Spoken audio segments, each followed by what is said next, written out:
جيتكم فيديو جديد. الفيديو ديال اليوم هو انني بغيت نشارك معكم واحد العجين اللي كنعتبروه سحري ديال عجين بيتزا.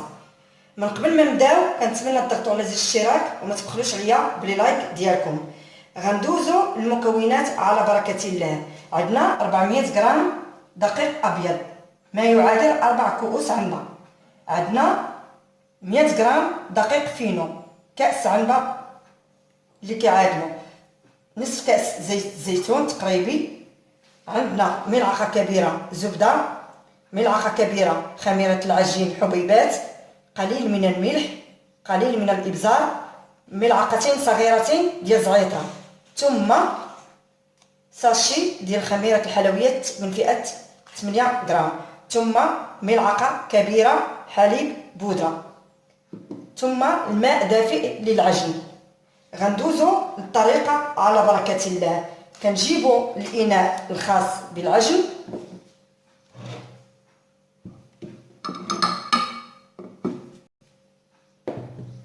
كنصبو فيه داك الدقيق الابيض اللي مغربل مسبقا.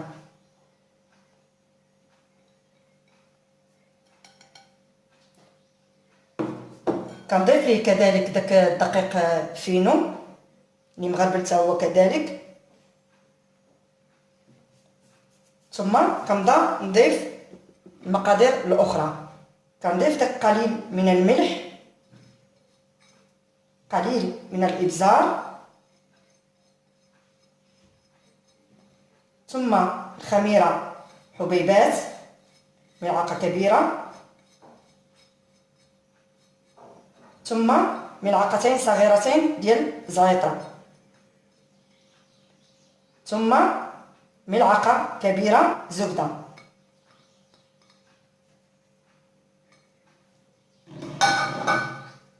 ثم الحليب بودره. كنحاول نمزج العناصر جيدا بهذا الشكل بحال غادي نبسو.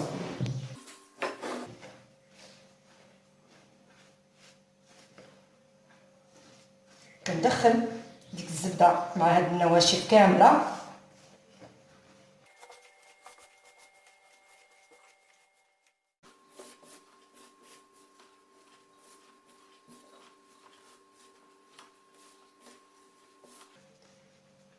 من بعد ما دخلت الزبده كما شفتوا مع الدقيق، في هذه الاثناء كنضيف ديك خمارة الحلويات من فئه 8 غرام.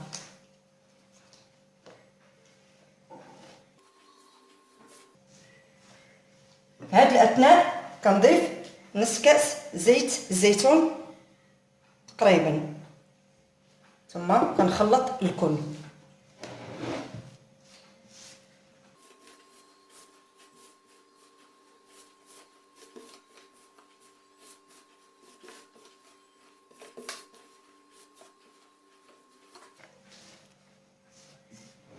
من بعد ما دخلت ديك زيت الزيتون مع الدقيق والعناصر كلها، في هذه الاثناء كنبدا نعجن الخليط بالماء دافئ. بالنسبه للعجينه خصها تكون رطبه.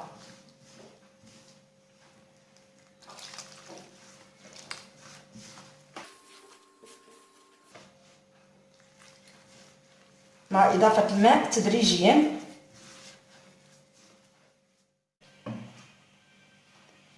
من بعد ما جمعت العجينه خاص تكون بهذا الشكل خفيفه.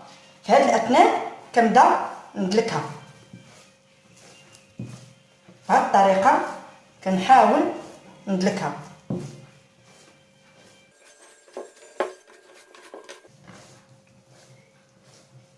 ما حدنا حنا كندلكوها وهي كتزيد ترطاب. من بعد ما دلكت العجينه كما شفتوا كنجمعها. في هذه الاثناء كنرش واحد القليل من الدقيق في الاناء ديال العجن، ثم كنخليها ترتاح 10 دقائق. كنغطيها بلاستيك الغذائي ونخليوها. من بعد ما ارتاحت ليا العجينه كما شفتوا كنزول داك البلاستيك الغذائي، ثم كنحاول نعجنها من جديد بهذا الشكل.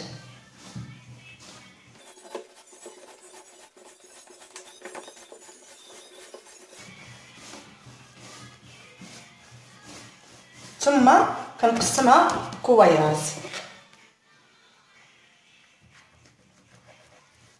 كما كتشوفوا. العجين رطب.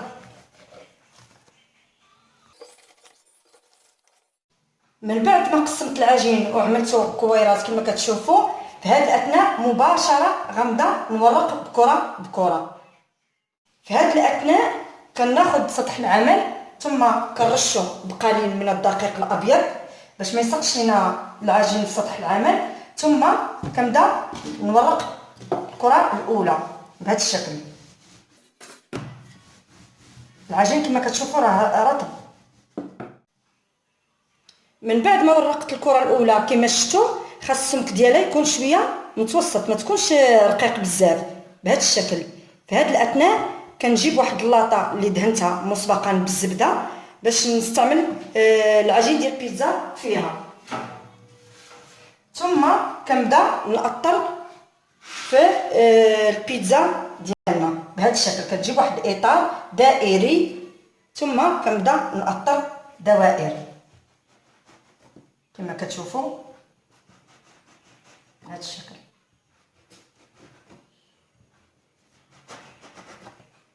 ثم كنبدا نزول البيتزا ديالي كما كتشوفوا بطريقه سريعه دغيا كتزول.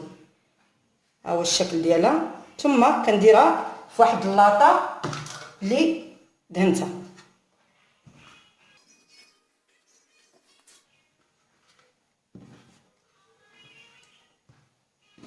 بالنسبه لهذا العجين اللي كيبقى لينا كما كتشوفوا كنخليه، ثم كنجيب كره اخرى راه دغيا كيرجع لينا هذا العجين لانه رطب. ثم كذلك نرش سطح العمل ثم كندلكها بالمدلكه كما كتشوفوا راه دغيا كتمشي معنا العجينه. ثم حتى هي كذلك كنحاول نأطرها، كندير دوائر بهذا الشكل وكنبقى حتى كنكمل العجين ديالي كامل بهذه الطريقه. انا دابا حيت عندي الوقت داكشي علاش درت كرات شويه متوسطين. بالنسبه للوقت اللي كنحتاجوها في وقت سريع ممكن ديروا غير جوج كرات كبار وتورقوهم وتخدموهم بسرعه. من قبل ما نكمل العجين كامل في التوريق، في هذه الاثناء انا كنكون شاعله الفرن على درجه حراره 180 اللي كنشعل عليها الفوق والتحت في نفس الوقت.